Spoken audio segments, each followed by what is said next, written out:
the Nile River, the pyramids of Giza, the Sphinx, King Tut, and the mummies.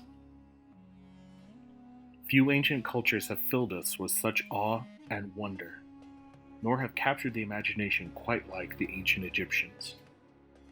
Their rise to power on the early world stage was a position they would maintain for over 3,000 years. Welcome to Too Long Didn't Read Art History. My name is Rob, and today we're talking Old Kingdom Egypt. So, let's drop the screen, dim the lights, and get started. Like most of the distant past, most of what we know about the ancient Egyptians comes from their writing and their art, which in this case are inextricably linked. Ancient Egyptian history begins in roughly 3100 BCE at the unification of Upper and Lower Egypt by the pharaoh Narmer. Egyptian history gets broken down into the Old, Middle, and New Kingdoms, which get separated by the First, Second, and Third intermediary periods. Within the kingdoms and periods, ruling families known as dynasties guided the fate of the Egyptian kingdom. Several factors shape ancient Egyptian art: the longevity of its culture, the cyclical nature of the Nile flooding, the geography of the land, and the role of the pharaoh. But nothing shapes Egyptian art quite like their religious life and funerary practices. These are what led them to create impressive tombs, paintings, sculptures, mummies, and a set of rules for depicting the human body known as the canon.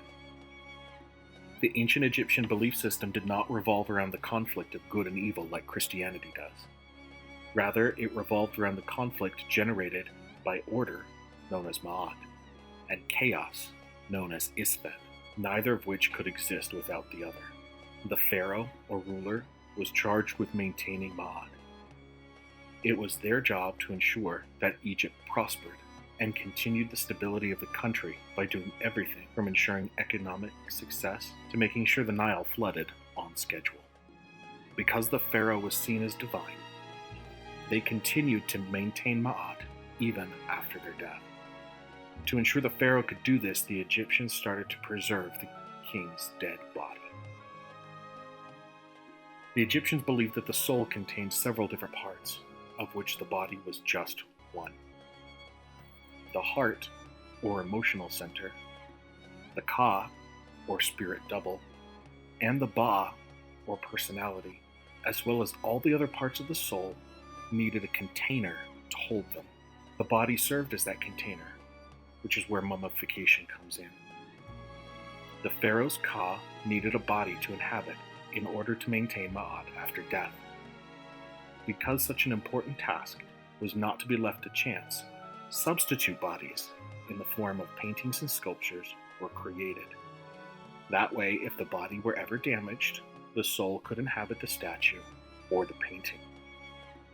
For this reason, the statues show an idealized or perfect form, little movement, and no negative space, so that they could not be easily broken. A broken or mutilated body or statue was not suitable to contain the soul. If there are statues that do have negative space or unidealized bodies, it is because they are less important than the pharaoh. Because the pharaoh played such an important role in life, their tombs initially were enormous. They took the form of the pyramid to imitate the shape of the Ben, the primordial mound that stood as the point of creation. It represented the first ordered land in a sea of chaos. The pyramid tombs stood as part of a temple complex, which allowed for the deceased ruler to receive offerings from the living. As the Old Kingdom came to an end, so too came an end to pyramid building. The Middle and New Kingdoms saw other forms of architectural and artistic expression, which we will talk about next time. And that wraps up our discussion on Old Kingdom Egypt. We'll continue next time with more ancient Egypt. Until then, thanks for playing and have a great night.